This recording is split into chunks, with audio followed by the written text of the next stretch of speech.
T-minus 5, 3, 2, 1, 0, and liftoff.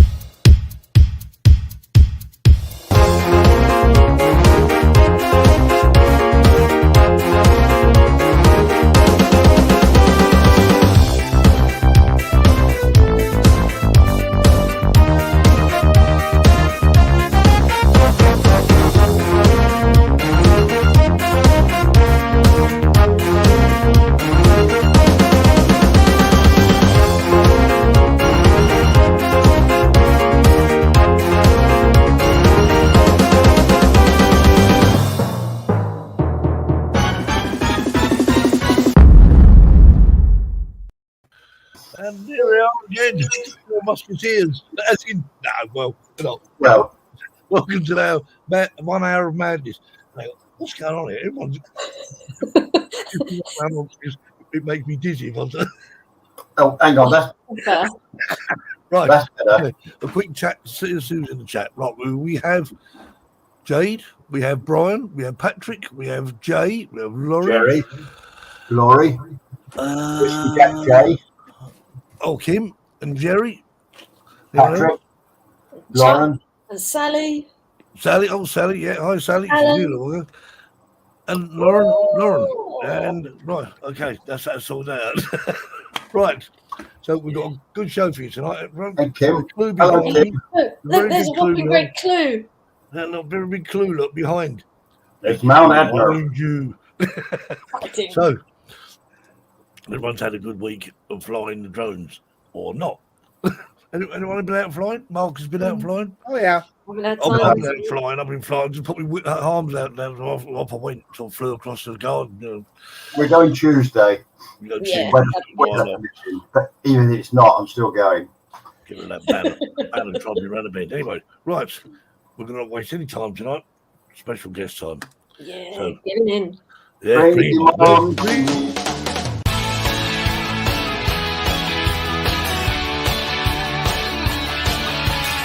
Let's welcome this week's Drone Seekers live show special guest.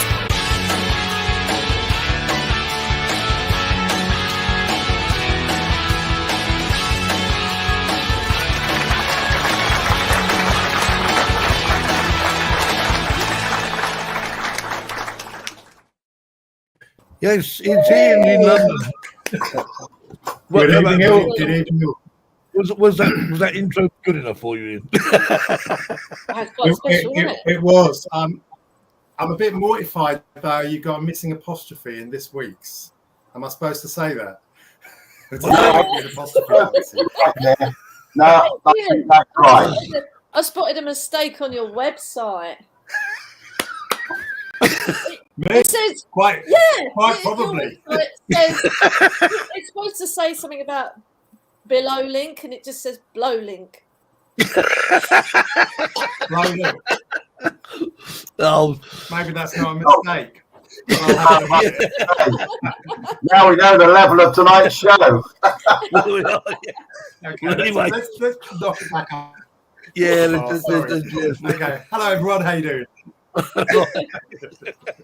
Right. So, anyone in the chat got any questions for Ian? Because Ian's full of information. He's been fixing roofs and whatever. We'll tell you all about that. No doubt. How do you like your toast, Ian? Anyone watching? Say again, mate. How do you like your toast? Obviously, very, very well cooked. My toast. Actually, no, I'm one of these medium. My mum always says, do you want peanut butter with your warm bread? Or am I missing a joke here? You're missing the joke. Volcanoes, toast, hot. Volcanoes, toast. I like my Mavic Pros lightly done. So, the Mavic 2 Pro it was actually. It felt like cheese. It did pretty well. I was out there in July last year when the volcano was in full eruption mode, and I think it first erupted. Was it March of last year? Was it March? Yeah, March, and it was chugging away, and then it kind of got a bit crazy in May. So from May onwards, major And Which volcano? say again? Which volcano? It was Don't ask me to pronounce it. The one near Reykjavik in Iceland. Oh, in Reykjavik. yeah. The one in Iceland, Terry, for God's sakes. Iceland. Iceland. But it may have been the Canaries. One behind me, look. Yeah. No. Fair enough. So yeah, and of course in April or May, the lovely big shiny new Mavic Air 2S came out, and I thought, well, I'm not bloody putting that down a volcano, so I got the 2 Pro, because of course the Mavic 3 was just around the corner, so we were led to believe. Yeah. I thought, well, if I lose the Mavic 2 Pro, it's not going to be the end. If you're ever going on a trip and you're flying near volcanoes, waterfalls, cliffs, or anything like that, it's quite a good idea to take an older model drone if you're lucky enough to have more than one model lying about, because you can actually fly a little bit more. How can I say? Dangerously. A little bit more gung ho. Yeah. I mean, I love my Mavic 2 Pro. when the 2 Pro got back, the underside was very warm indeed. Because if I remember right, And it had taken a good couple of minutes to come back to me in sports mode. So, Wow. it had its chance to cool down, but it didn't. So, Did you think it was just there we are. struggling to come back because it had overheated then? Is that why it took a long time? it didn't No, want to it come wasn't back. struggling. I'm not. I'm going to take the Fifth Amendment and not incriminate myself, but it may have been more than 400 meters away when I was flying. So I felt thing to come back. No, it wasn't. No. So we had to fly. We had to take off. We had to take off on the mountain. There was a bit of a long flight to get to the volcano. Yeah. So it wasn't struggling to come back at all. It was Oh, probably bloody relief, to be honest. It was about 50 meters above this boiling cauldron of lava. So, No. It was interesting. I mean, I have to say, though, it was quite funny. I mean, it was pretty exhilarating. The volcano had been silent for a week prior to us getting there. And we flew in and we landed. Right, hang on. It's just like another thing. Right, hello, Molly wants to be in on the act. I think most of you have seen Molly. Yeah, Molly. Ted, you'll I've seen get your her in moment your in a second, don't Molly Teddy's Molly just tries down to eat below. drones. Molly eats drones. Sweet. Molly tried humping Ted the other day. I don't know if you saw my last video, but Molly was getting a bit carried away. That's another story for another day. Is it just an hour you say we've got? Oh dear, I'll fill that easily enough. Just another one. So yeah, get to Iceland. We land in the afternoon, and I say, look, come on, mate, we've got to get up the volcano because it's an hour's walk up this bloody thing. So we thought we'd drive up there, park the car, walk. And as we're walking up, everyone's just shaking their head, going, nothing to see, nothing to see, nothing to see. So I thought, well, we'll go and at least have a look, try and get a vantage point so we can come back. And then you could just see where the steam was coming out, and you could see the smallest glow. And I was like, there's something to see because you can see the little glow. But then as we kept on climbing up this other mountain on the other side of the valley, so you're up this mountain, you're looking down across the valley, and there's the volcano on the other side of the valley. And then suddenly I saw a little bit of lava just plop out. And as somebody was coming down saying, this has just woken up, there was no red to see at all. By the time we got to the top of the viewing hill on the other side, lava spurting out everywhere, flowing down. And that was it. We stayed up there for about 3 hours, and it chose that moment to absolutely go nuts. And, I've got to admit, the first couldn't have timed that better then. You're flying and talk about being glued to your screen, barely breathing, and you can feel your heart rate is literally 150 BPM. And and the thing is, what's difficult, you haven't got a real sense of scale. And so you don't know whether or not you're like 50 meters high or just 10 meters high in the line. You're trying to gauge it. And of course, it's blowing up lava every so often. And, I was like, okay, I was just flying there and that's where the lava was. So let's get back a little bit. And every time you had to come back for the battery, I was being a bit cautious. I'd swap the SD card over as well. Oh yeah, just in case. Oh, good idea. That's Just in really case good. you come back If it fell down in the next Yeah, one, could I you at least imagine had if you some- lost your SD card? Oh no. Yeah. So I had multiple SD cards and all my batteries. I didn't have the ability to charge on the go. It's a bit of a shame. Since then, I've actually got mega power banks now where you can actually charge, recharge on the go. But Well, so- oh, it was brilliant fun. It was brilliant fun, and Well, it was got nice. some A few cracking people actually shots. recognised me up there. Oh wow. So yeah, Ooh. good. It was good fun. Good Well, fun. we've got One a couple guy- of videos on there, Ian, to Yeah, show. So yeah. I want to run this one. I'm not sure all Yeah, we're cool. not in the right order, but anyway, this one. Well, I'll run this one. Do that.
Yeah, It's just superb. Absolutely. I couldn't imagine filming that. Just I like was going to say no drones were harmed in the making of this video. So, just slightly toasted.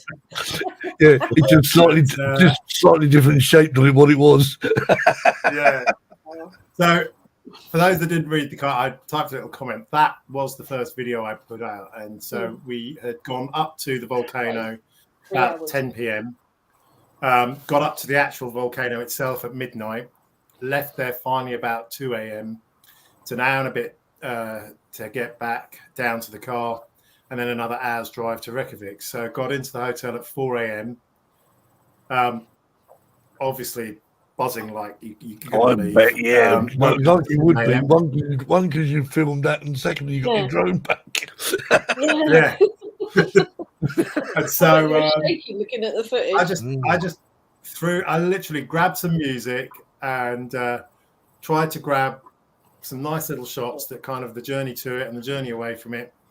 And I got that out literally 11 a.m. the following morning. So it was one of the fastest turnarounds I'd ever done. Yeah. And that first video or that first night then gave me the confidence. The second night we didn't go because it was very, very foggy and cloudy. They had a live feed and you could see it was just fog. The cameras that they had positioned up there were just white.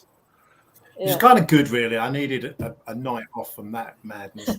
Yeah. And then the next day, Better than no, let's all go nighter, again. isn't it? Went up much earlier in the afternoon because obviously you've still got 24-hour sunlight or daylight. Oh, So of course, the yes, sun sets at around 11:30, but it doesn't get dark.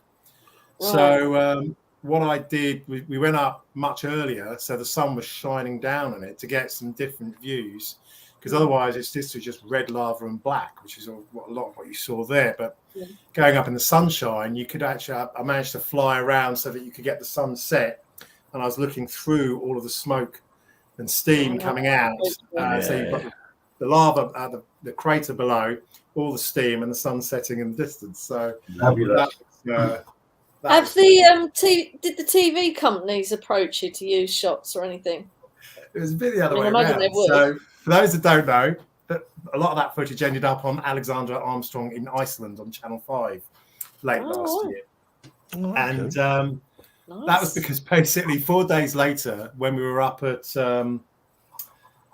what's the whaling city at the top of the island? I can't remember.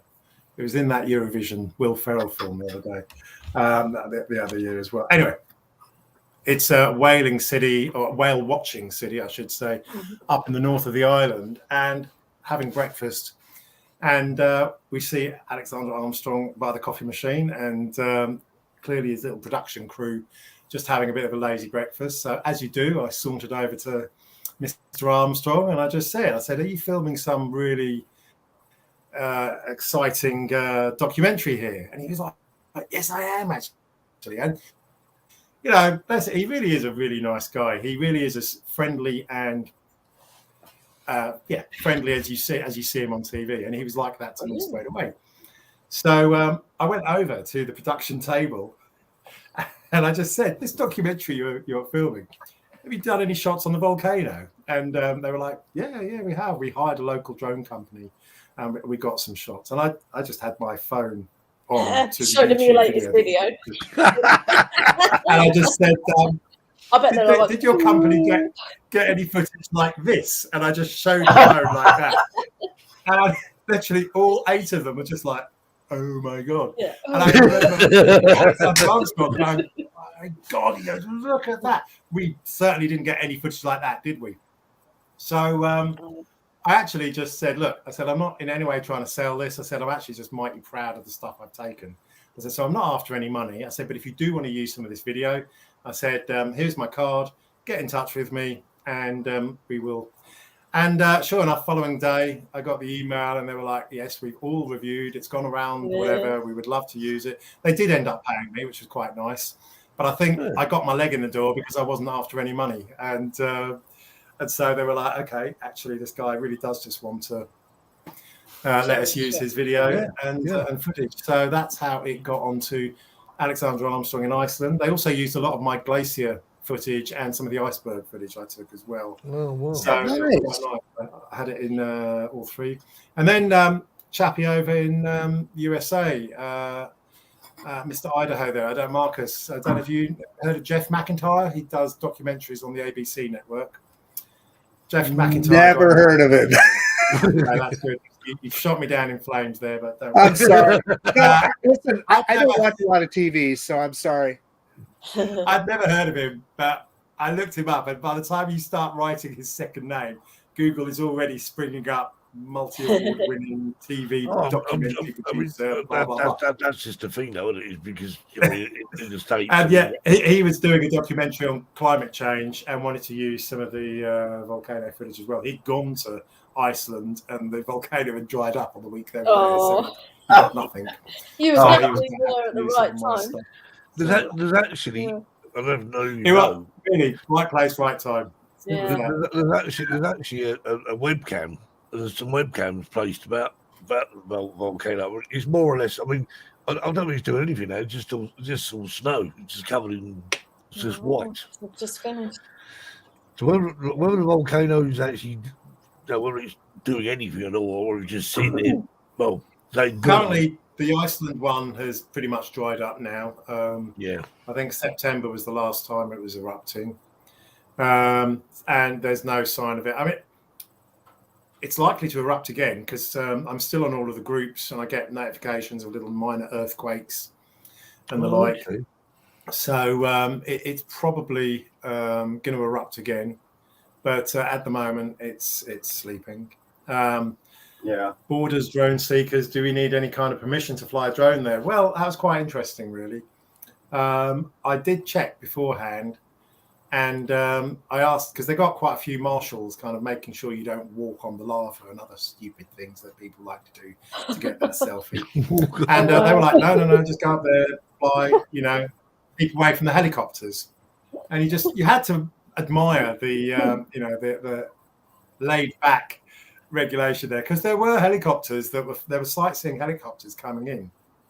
And the trouble is, so the viewing hill opposite was exactly the same height as the crater itself. So it's quite good. When I was flying right over the crater, I'd probably gone up about 20 meters from my takeoff point. So that was fine. But of course, that was useful because you could see the helicopters flying above. And if a helicopter was coming anywhere near, you're like, well, okay, let's get right out of there. But it was there was probably about 15 to 20 drone pilots at any one time. Yeah, I suppose it's big space, isn't it? It's very unlikely to hit another drone. But there was an element of, let's hope I don't hit a helicopter. Let's hope I don't hit another drone. Let's hope I don't lose the drone down the crater. To say that the helicopters, there's no way that helicopters should be that low, is it? I mean, Well, don't forget, the crater is like this. And what really annoyed us was when they then flew down into the valley. So they were below you.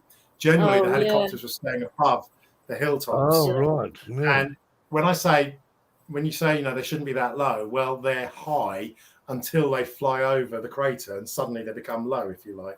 So, exactly. but generally, depends where you take off. Well above the horizon, well above the mountain line opposite. So you could see them in the sky. But when they went down into the valley below you, that's when I got worried, because that's how you would come back to where I would dip down, fly low along the black lava, and then fly up to the crater, and that way you're keeping a very low profile out of harm's way. But then when another helicopter was doing that, you're like, But anyway, it was all good, no dramas. And I think the only people, there were a few lost drones. Joey Helms, he was the one that flew the DJI FPV into the crater on purpose. Oh yeah, there was actually something. On purpose, yeah. Yeah. He just thought, I don't want this drone anymore. He's going for a suicide mission. It was a kamikaze flight he did on purpose. What fantastic footage, though. It was brilliant. And look, I'll be honest. I took my old Mini 1 with me, with the full intention of sacrificing that. Oh. But the bloody footage kept dropping out on my phone. But by the time I almost got to the crater, and it all started pixelating. And I'm like, well, I'm not going to get anything from the stream. I'm definitely not going to get the SD card back. You're not going to get the SD card back unless you can swim in volcanic. Yeah. So, I mean, I'd have had to have dumped a better drone, and you don't really want to do that. Yeah, no. Don't worry, I'm never putting you in a volcano. I tell you what, he's got one there. I felt like putting this one in a volcano, but he's got better lately. So that's the little Mavic 3, the finally functioning Mavic 3. So there we are. But this would have been good to have actually flown over it with 45-minute flight time. But there we go. Or you just track another drone. So I was watching your video, the last video you made, Ian, with the Mavic 3 and the Air 2S. Oh right, yeah. And the Air 2S. Yes, that was quite an interesting video. Much as I'm thinking, because I mean, I'll take it was quite windy. I mean, you had some savage there. So. It got a lot windier. In fairness, the following day, it was so windy. I was out the day before. Off my gym, yeah. But I think I filmed that. So I filmed that Wednesday when Storm Dudley. It was Storm Dudley on Wednesday. Oh, cool. Yes, it wasn't the other one, was it? The one was Storm Eunice. Like I come home, and then tomorrow we've got Storm Franklin, haven't we? 3 storms in a week. But Well, what you really demonstrated there was the absolute goodness of that Mavic 3. That Mavic 3 has got such a bad rap, but we get some wind here as well. And I'm never even concerned with the wind when I put that drone in the air. I just do what I want to do. yeah, you can. You're right, Marcus. It's when I got it back in November, I could see it was a brilliantly built drone, but obviously with all of the very well publicized missing functionality, it was very frustrating. And I can remember in those first few weeks just thinking, shit, what actually works on this bloody drone? And it did get frustrating. After the update, we have got a bit more functionality. I'm not a great user of smart shots, and to be honest, even active track is not something I go bananas on all the time either. But it was just, it felt too basic. But and I don't know if you saw it was a little bit jumpy when you had the obstacle avoidance in bypass. Right. Yeah, right. And I was quite chuffed to find that out, and I made quite a bit of a loud song and dance about that. And I was quite chuffed that DJI did actually answer me. And I'm not taking the credit for it, but I was really chuffed that in the January update they calmed down the jumpiness in bypass mode. So yeah, that was a great video that you made with regard to that. Yeah, it's getting better all the time. It's getting better all the time. So because you had a Mavic.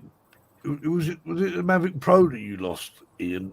It was over Dover, yeah. Yeah, So, I remember was talking to you quite about funny, it at the really. time. I look back now, You've got it back. and I'd had a Phantom 3 for a year, not Crash 1.3. I'm thinking, well, I know what I'm doing. So when the Mavic Pro was released at £1,000, and I was thinking, Jesus Christ, can I afford £1,000 on a bloody camera? I thought, I've never crashed it. Why not? So I got it. And yeah, the Dover incident, as we might call it, happened 2 weeks into the ownership of the Mavic 2 Pro. Yeah, I do remember that. I do remember. I always maintain it's the pilot's fault. And I have never, ever tried to blame the Mavic Pro for what happened there, especially considering that in my young days, I was far beyond VLOS when I was flying it initially. And I was flying with the wind and trying to fly back against the wind. But I've done a lot of testing in strong wind, and the Mavic Pro did have this very frustrating feature, which again, I found out eventually that if you had the obstacle avoidance on, the Mavic Pro would limit the tilt so that the obstacle avoidance would continue to work. And of course, if the tilt is limited, then the speed of making headway against strong wind is also limited. Yeah. And so that was one of the main reasons why it was crawling back to me at literally 1 meter, 2 meters per second. But the bottom line was, I was trying to overanalyze things. I thought if I did it, the automatic return to home, I didn't want it going 30, 40 meters up above me. No, I was on top of the cliff, and I thought that'd be even stronger wind. But if I had actually invoked the return to home, it would have come back to me instead of me manually flying it past me and then wondering why it was going further away. And there's me thinking it was being blown away, and it wasn't. It just passed me and was now merrily flying down the ridge. So, you've got to learn by these things. You take it on the chin. And I really did do a lot of analysis onto what went wrong.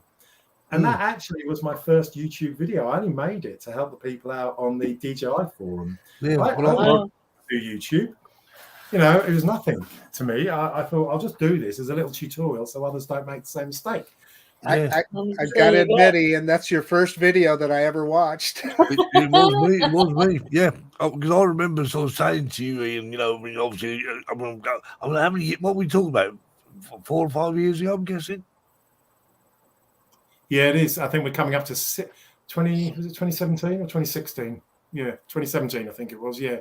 So coming up to 5 years now. So Because like yourself, I had a Phantom 3, but the problem with that, because I was sort of going over to Spain to fly it more than I was flying in the UK, it was just a pain in the backside. So I bought a Mavic Pro because it goes into a little man bag. You know, you've got a little man bag to take with you on holiday. You know what I mean? The Mavic Pro was the first folding, mainstream folding phone, wasn't it? Shane, who bought it off me, I mean, it's only about 15 miles, but he still flies it. Well, he's got that. He was supposed to sell it, but it didn't happen. And Jackie, of course, got the Mavic, the Platinum, which is the next step from the Pro. Love it. And love it. Yeah, I mean, it's just a great little drone. I just found it. It was. It still is. You know, especially if you turned off the obstacle avoidance, it flew like an absolute rocket in strong wind. And again, I did a video on that. But what can I say? It was. I did take the Phantom 3 on a flight once, and that was my entire carry-on luggage, the entire great big backpack that it. So of course, backpack Jack. No, I said nothing. That wasn't me. We didn't say a thing, Jackie. No word from Terrier Eye. So Ian said the key word backpack. Yeah. Backpack. Well, you have to say it, don't you? You have to. He has to be That's said. such a good idea. I'm sorry, yeah. But I mean, the thing is, I mean, he's, as you say, a learning experience. Talk about learning experiences, Ian. How are you getting on with your FPV, or have you just given up with it? The DJI one. I haven't given up on it. I've got to admit, I haven't been flying it as much as I want to, but I've changed my jobs now, and I've got a lot more spare time. And if it wasn't for my current semi-disabled status, I'd actually be out flying the FPV a lot more. Certainly now, I've got a lot more spare time. Because the last video I saw, you'd actually put it. It's the first time you took out and put it in manual mode. Yeah, that's possibly the last video I've made. I thought myself, Ian's brave. Wow. That was a good thing about it, though. You just kept your finger on that pause button, panic button. You just waited for it to go wrong. The crap button, isn't it? Ian, when you flew that, did you actually take that? They talk about taking the spring out to reduce, to take out the. No, I didn't do that. What did you do? Just put it down. I didn't take the springs off. No, which is apparently one of the reasons why I found it so difficult. I'll be brutally honest. Okay, this is the year I want to master manual mode.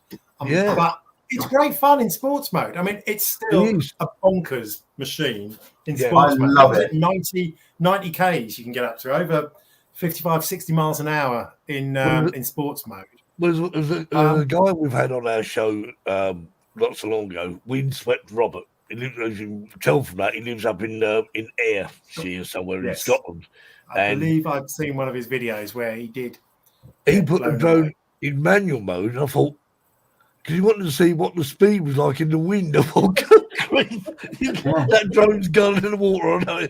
But I'll tell you what, he just mastered it. I'm not sure he's here tonight. I can't see him on there. No, but I haven't seen him just watching his videos, it just gives me inspiration. I started off obviously in normal mode and put it in sport mode, which I fly it most of the time because I just do love it. The only trouble is, of course, the battery, as you well know, only lasts about 9 minutes in sport mode. Yeah. But I keep thinking, when the weather gets hot, I'm just going to take it, put it high up in the sky and switch it in manual mode, and what the hell. Yeah. How many drones have you got, Ian? Over 10, I'm sure, because now obviously I do get them. I mean, I buy them. All the drones, Autel, the Autel Evo 2 Pro is the only drone that's been sent to me for me to review, and now they don't even answer my emails. So I think we know where we are with Autel. Yeah. So, I'm sorry. tell it how I feel, how I see it. I'm not going to bloody suck up to them. It's a great drone, but it has got some shortcomings, you know. So there we are. But anyway, every other drone I buy so that I can say exactly what I want. What you want to say about it, yeah. And Exactly. I'm not implying all the reviewers. Oh, I'm certainly not implying any of them lie, but I am saying that sometimes they can be a little bit Biased. short with the criticisms of it. Yeah. And you know, that does frustrate me a bit. So yeah. So to answer your question, there, I think I've got about 10-ish. I have sold. I remember three. when I had just a small group of 10 drones. Yeah, It's nice. Others. It's always good to have a few spare drones up your sleeve, you know. I don't have In case a a volcano erupts. I have 3 drones. I have a Mavic 2 Pro, I have a Mavic, a Mini 2, and a DJI FPV drone, and that is it. And that's all it's going to be. I'm trying to. Okay, I've got mini one. I've got 2 mini ones for whatever reason. I've got a mini 2. I've got the Snapton 500, which is a brilliant little FPV drone. I've got the. I sold my Air 2 because I love the Air 2S. I've got the Mavic 2 Pro. I've got the Mavic 3. I've got the Autel. There was a tiny little white one. I can't even remember its name now. That was a 4K. That was the smallest 4K drone going when I got that 2 years ago. Yeah, I mean, mostly they're DJI drones. And frankly, they're the world leader at the moment, I think, because they do, you know, for all the criticism that people throw at them, generally they make good stuff. And, you know, the cameras work. And, you know, I can remember watching on Ken Heron's Thursday evening, he had the CEO of Autel chatting away quite happily, going on about how the cameras were the big thing for him. And he wanted to, you know, if you were going to draw the comparison, Autel would beat DJI on the camera quality. But from what I've heard, their latest little Autel Nano is useless in wind and is very happy to get blown away. Now, I would love to be able to test that, but I'm still waiting. You know, I put the order in over 2 months ago. Mark's, Please do. They're nowhere for sale in Europe. Nowhere for sale in the UK. So yeah. When I get it, You'll go out in Hurricane. It's your turn. Whatever is the name of the next hurricane.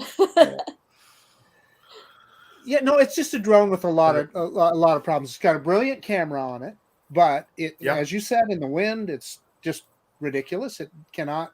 If you watched air photography in Canada, he almost lost his in the wind, and then there's still, even after all the fixes and all the things that they've done, I still see a little bit of shake in the video and a little bit of jello on that little drone.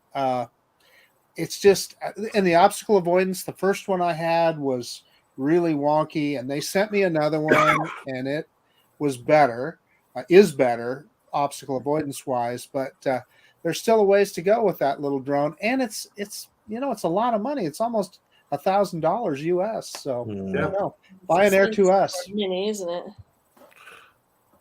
Drone Explorer, so can you, what was that small FPV drone you mentioned, Ian? I've just answered that comment. Snapton SP500 it was. Oh, there we are. So, and Gary was saying about DJI make great drones, so do other manufacturers. They do. I mean, and DJI could be in big trouble in America soon. I mean, but That's you know, it's sad. interesting how you know, a lot of people seem to think Autel is like a good American Autel. Obviously, it's not. Obviously, Autel is Chinese as well, wholly owned by a Chinese entity. So yeah, I don't know why DJI seem to get what's the word? You know, I don't know what's going to happen with DJI and America. I mean, you keep hearing stuff, but they keep on selling drones over there. So at the moment, I don't think they've got much to worry about. It'd be nice when we finally get some C markings over here, wouldn't it? And then we can. I think that's is it from January 2023? It's from the end of this year. Yeah. From the end of this year. So Allegedly. I mean, Ian, you've done your A2 CFC like I have, you know, and you think to yourself, how good's that going to be? We've got no Yeah, No, is it going to be any good after it'll 2022? be irrelevant for any legacy drones. Yeah. And what's a little bit disappointing, I mean, I went to there was something on at the Excel Centre in London in the summertime last year. The big drone. Yes, drone it was, expo, yeah. whatever it was. And I got chatting to the communications guy from the CAA, and we were having a coffee, and he just did not see the issue. He said, "Well, what's it going to change?" And I said, "Well, it's going to change a lot. It means that It is, nobody yeah. can fly a legacy drone in any congested area." He goes, "Well, they can't really now, can they?" I said, "Well, if they've got an A2 CFT, they Yeah, can." they can. He said, "Yes, but for the majority of people, it's not going to make any real difference." So I really don't understand what all the fuss is But about. we spend our money on doing A2 CFC. I mean, I know I only paid £100, but I didn't do it for the hell of it. I did it for a reason, you know. And that reason is going to be kicked from underneath me, isn't it? Yeah. I think they're just I mean- going to make us buy new drones. I think that's what it's all about. Well, No, I I don't actually. To be honest, Jackie, I think what they're probably going to do. I mean, remember, if you send your drone in for repair to DJI, you never get your drone back. You get a refurbished one back. Yeah. What? And I genuinely believe they're going to be. Well, not send- offering, I wouldn't get him back. No. no, if you put a little sticker on it, that sticker won't be there when you get it back. I'll send you a Mavic 3 instead. If you're lucky. I will never When send you I away. when I crashed my my Mavic 3, as pretty much everybody did on YouTube in the first 2 weeks of owning it, that wasn't enough. So I crashed it again, and the second time it broke the gimbal and the leg. So I sent it back to DJI, and it was a brand new drone I got because it had all the little yellow stickers, and it didn't have any of the crash marks that were very clear. Yeah. I had to send I got my FPV goggles back because some idiot didn't read the instructions of not leaving it shining into the sun. And I I wonder went, who. Yeah, a lot of people, and I- a lot of and I people were went- very good. They commented that. Yeah, and I went to I Scotland. didn't learn the hard way, but Of all the places to go, I went to Scotland and flying around there. And I just took them off for a minute, just laid them down. I And didn't got realise sun. that as I laid them down, they tipped up. It was in Scotland, and I had sunshine. Wow. Didn't we, Brian? That was when the Borders Drone Seekers we were flying. And when I went to Spain, I put them back on again. I thought, what are the chances? what's this? I've got to see all these sort of yellow marks inside of it. What on earth is it? and I sent them back to DJI. They just replaced them. No questions asked, just replaced them. Thank you very much. So, done. Very good. I mean, and technically, they could have turned around and said, well, we did warn you. Warn me about what? I said, was it Lisbon? I was good fuck. My Mini 2 loves the wind. It's brilliant in the wind. It doesn't have a problem at all. Yep. No, they really did. Right. They massively improved it. It's funny. I was looking at the Mini 2. One of the very, very clever little things they did in it, because obviously you have pitch. Pitch is Pitch, right? The pitch is pretty much essential to how well a drone is going to do in strong wind. And one of the quirks on the Mini 2, they allow extra pitch if it's in normal mode to fight the wind. If you actually look at the specs, it says to 40 degrees in strong wind in normal mode. Otherwise, it's normally limited to 30 degrees to make the camera better. So, which again is clever, isn't it? Because it was being blown away too much, so they increase the pitch. You might lose that brilliant picture, but you don't lose your drone, which You lose your drone, is a yeah. good result.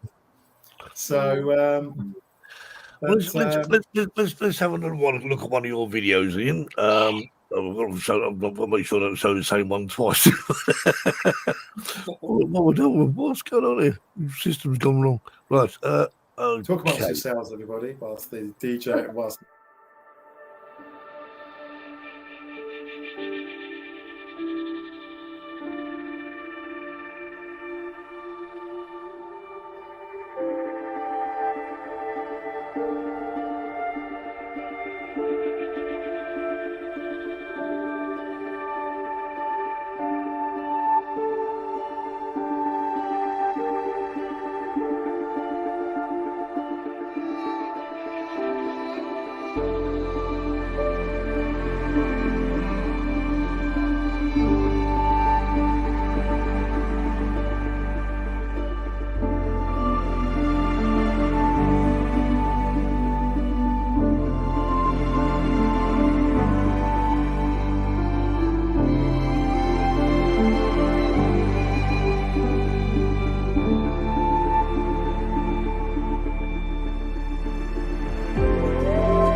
Good.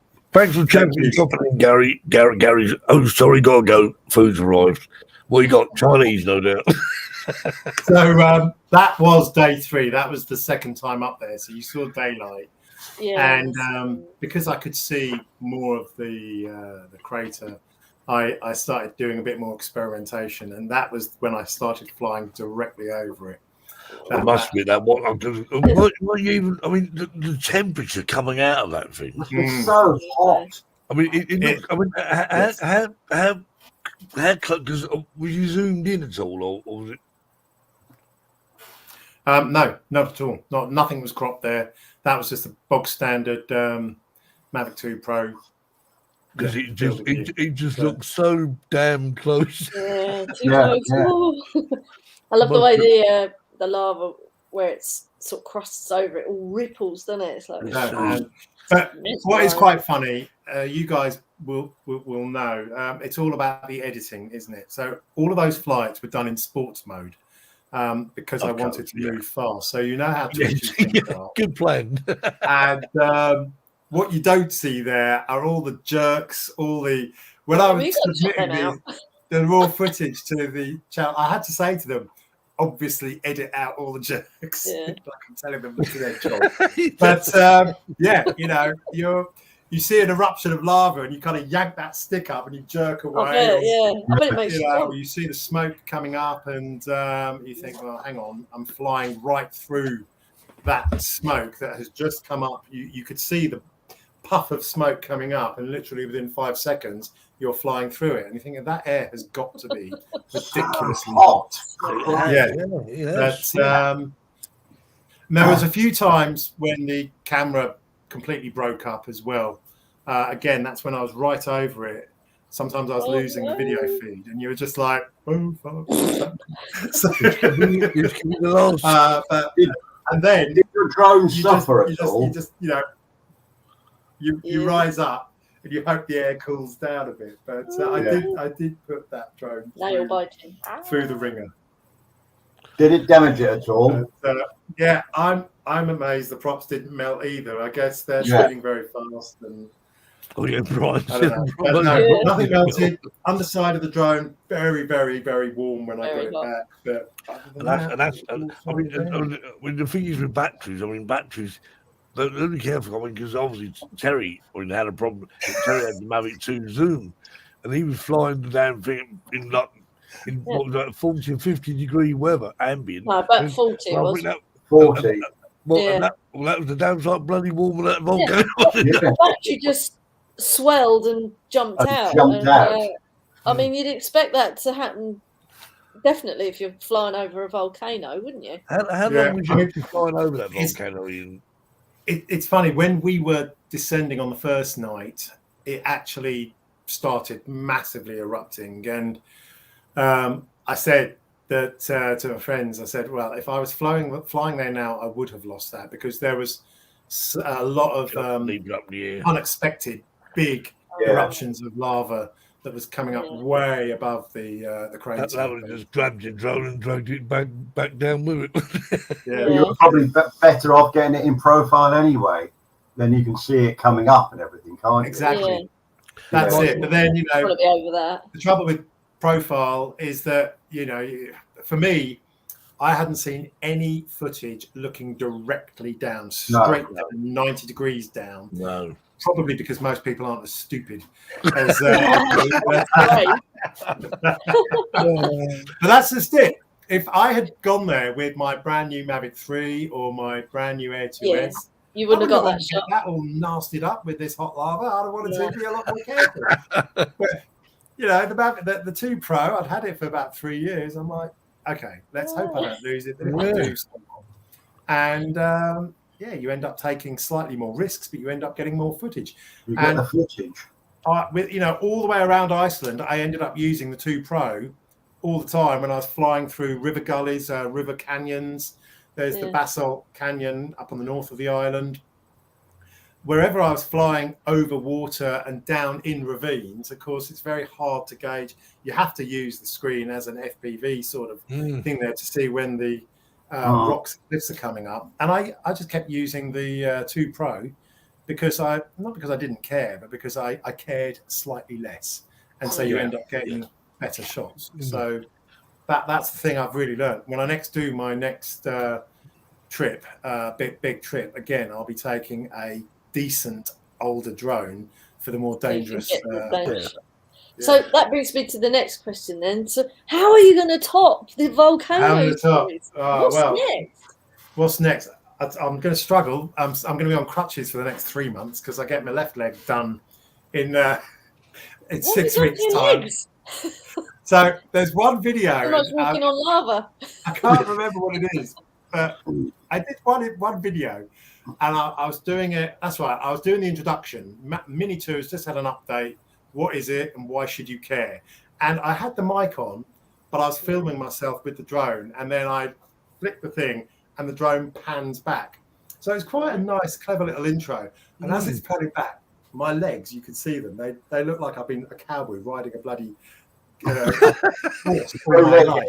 And I was like, Jesus Christ, I've got wonky legs. And I didn't think much more of it, but I've been getting a lot of leg pain, knee pain when I'm hiking and the like over the last year. So I went to see a specialist, and he did a long leg X-ray, and he goes, you need a knee realignment.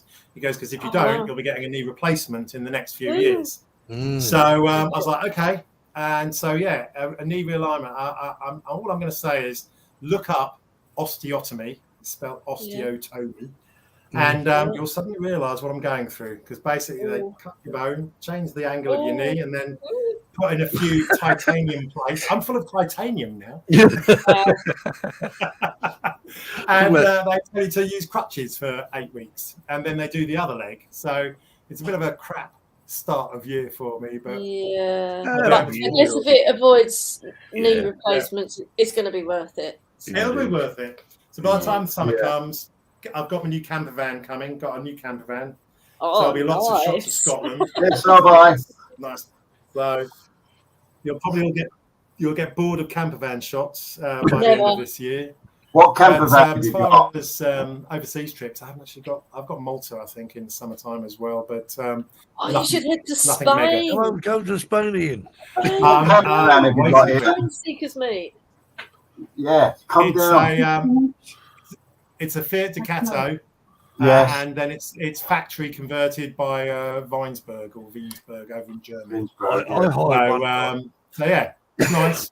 Well, you know, all the nice mod cons. I hired one, and I hired one for a few days up to Scotland. There was a Fiat Ducato that been done by Auto Trail. Very nice. I've got a VW California. Yeah, cool. Yeah, brilliant. No, I mean this one. I don't like the white box on wheels. You know, that's not me. Caravan on 4 wheels, basically. So this is like it just looks basically like a dark metallic grey giant transit van, basically. Same as mine. Yeah. Yes. We're using it on Tuesday, aren't we? Good. Yep. There should be 7 of us.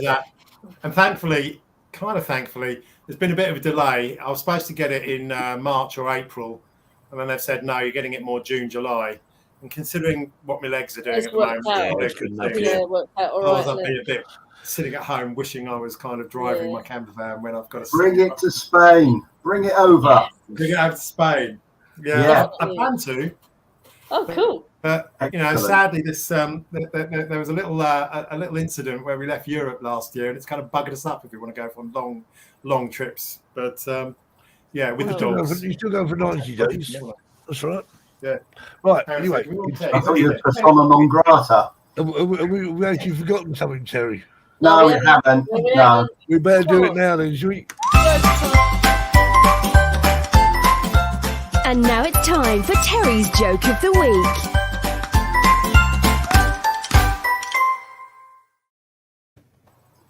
Now, last week was an epic weekend for some people. Marcus, wasn't it? For some people. Now, this guy took his blonde girlfriend to the Super Bowl game.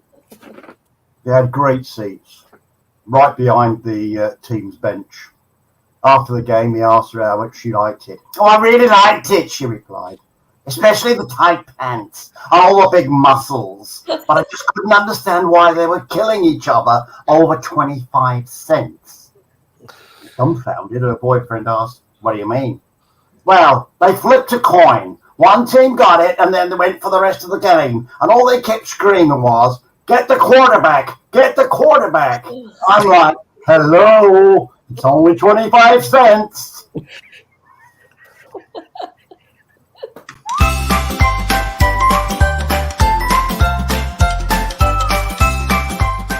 Terry's joke of the week. I never really got American football, but I actually understand it better now. The 25 Oh, cents. dear. I did think of you, Marcus, when I first saw that It has one. to be done, doesn't it? It just has to be done. It has to be done. Yeah. Oh, I did get a couple of ha-has. Thank you, Kerr. Who's that? Kovac. Actually, you're lucky because I won't cover your name. She's not here today. Oh, what, Caroline? Your Caroline. critic. Caroline, where are you, Caroline? Yeah, normally I get a real mouthful from Caroline. I'm not impressed much either. I have to tell a joke every week, you see, Ian. Yeah.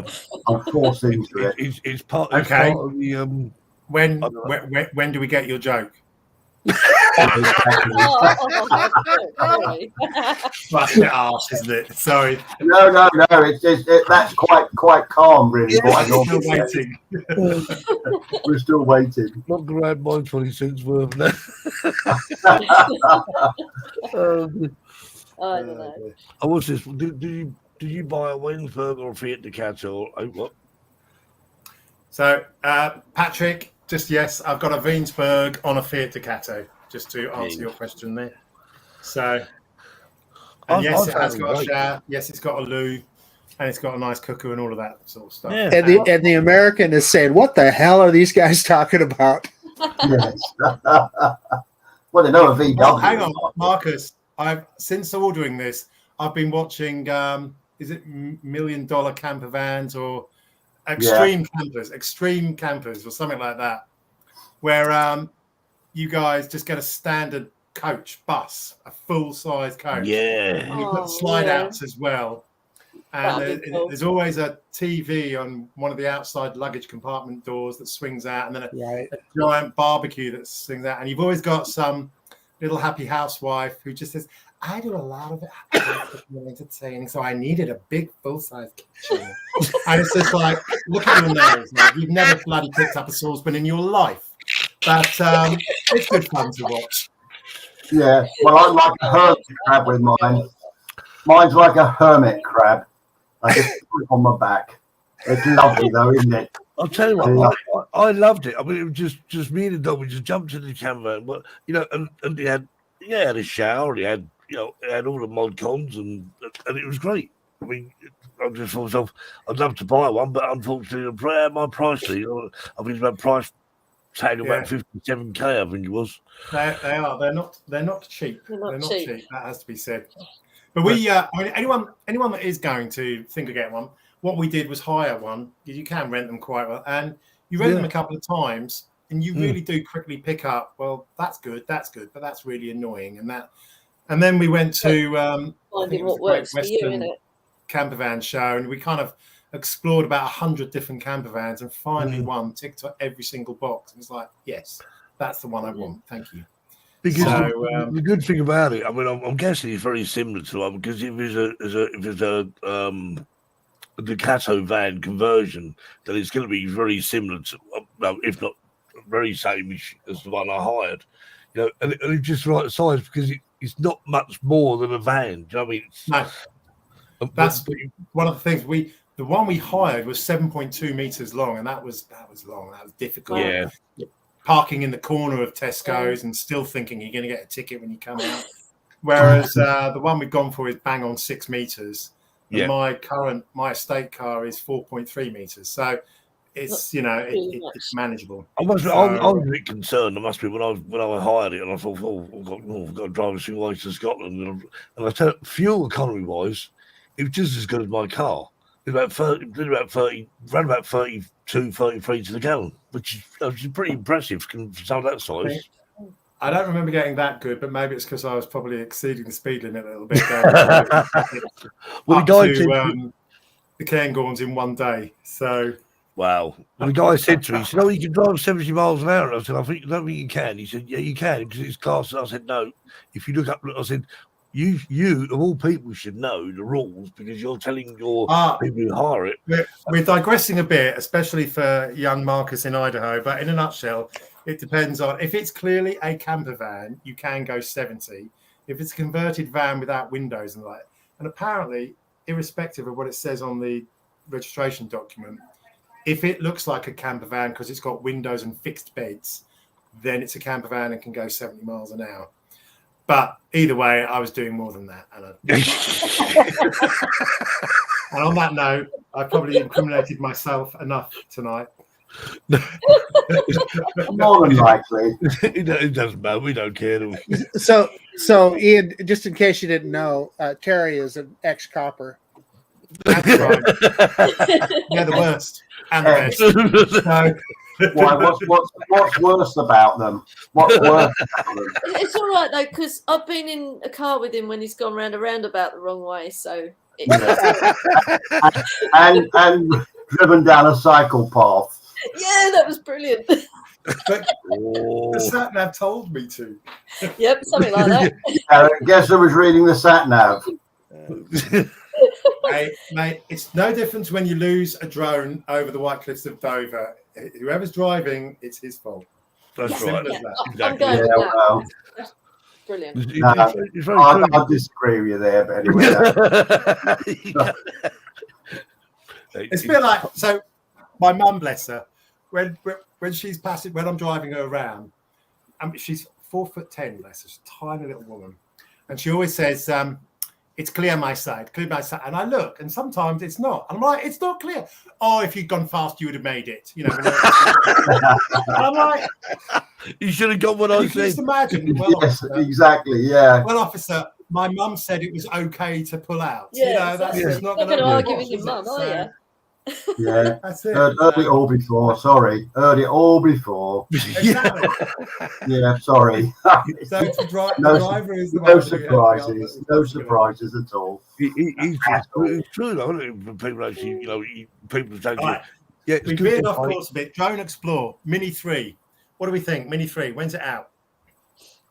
May? Oh, is it going to be an FPV Mini 3?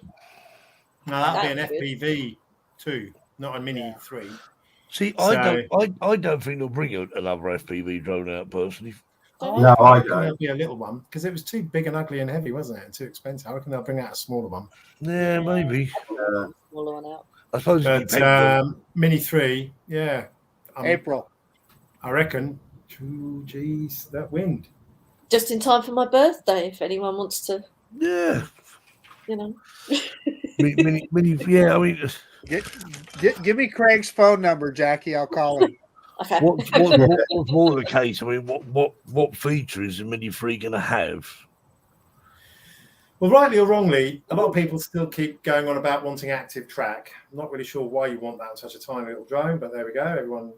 So I think if they were able to do that, and really, all they actually need to do is up the processing power of a little onboard chip, because that's all So it is. just improve it, Yeah, and then people will buy it. that they want everything in nothing, don't they? They're like obstacle avoidance again. But you keep on adding these sensors, you're going to keep on buggering up the weight, and then what happens? The Mini 2 was so much sturdier than the Mini 1. The Mini 1 really was flimsy and plasticky, and it's a bit like a camper van, isn't it? You want this, and this, and you want it all in that same bit of space. Yeah. Yeah. But it'd be interesting. I mean, I like that Autel are giving them a run for the money, but that they can learn as well. If the little Nano is not very good in the wind, but it's got a much better camera. That is the answer. DJI have got to get a better camera and keep it going well in the wind. So, And what it'll be DJI really interesting. need to They've do got is They've start got to release something this classifying- year, haven't they? They can't rely on having how free about updates. just as a novelty, how about DJI actually classify it stamp a drone. That'd be a novelty, wouldn't it? Yeah. Surely the new ones have got to be Because classified, if you haven't think about if they was to do that, the sales in the UK of the Mini 3 will go through the roof, guaranteed. See, rightly or wrongly, they keep saying it hasn't fully been finalised, but I find that hard to believe. So Well, it has, though, isn't it? On the CAA, I mean, they've named the time, haven't they? So well, this is the year, unless they extend it, and if they don't extend it, it becomes a farce. Yeah, Because then I what? can't believe everybody No. in the UK is suddenly going to abide by, or sit back and say, yeah, well, my drone is now obsolete. So Yeah, we'll do something. We'll just break the law. Exactly. Simple as that. Yeah. I'll Get be a out little there. sticker off eBay. Yeah, Yeah, on eBay. The I'm not Mini breaking 3 the law. This has been classified. Look, it's got a Yes, sticker on officer. it. Of course, it's a C2 drone, and you, Yeah, look. you, see sir, will know what a C2 drone is, wouldn't you? Just the Mini 3, listen, what is the most important thing about a GPS camera drone? The flipping camera. So whatever the Mini 3 is, they're going to give us a better camera. And I'm with you, Ian. Obstacle avoidance, I could care about. In a mini drone, you just and the same thing with tracking. It's just not, I don't believe, appropriate for that kind of a drone. But when we're talking about weight, but I do care a lot about that camera. Yep. Yeah. And Camera and weight, that's where I was going. things. You can't pack everything in. And I No. think most people, especially given the freedom you get with a sub 250 gram drone in Europe, I think most people would choose better camera rather than obstacle avoidance and Agreed. active track. Yeah, And, the Mini 2 is it gives you so much freedom to fly in places you couldn't fly before. Yeah, and remember, at the moment, the lack of C classification on the Minis, the Mini 2 rather, is actually doing us a favour. Because, in the UK it is, because the CAA have said in the absence of a specified maximum take-off mass, which is what the actual rule hangs off, you can take the take-off weight. But the moment it gets a C classification, of course its maximum take-off mass is going to be more than 250 grams because we know it can take off with accessories on. So therefore it will lose all of those freedoms of flying in the city. So it's another reason why, if you haven't got a Mini 2 yet, don't be waiting for the C classification. Get it now. So, right. On that note, thanks ever so much, Ian. It's been wine is awesome. calling. Really enjoyed it. Come back and we'll catch up on the storm, whatever later. Yeah. Anyway, when I've got my camper van, I'll bore you all to death with some shots of Scotland and the Cairngorms and Glentown and the like. Yeah, and we can chat about that if you want.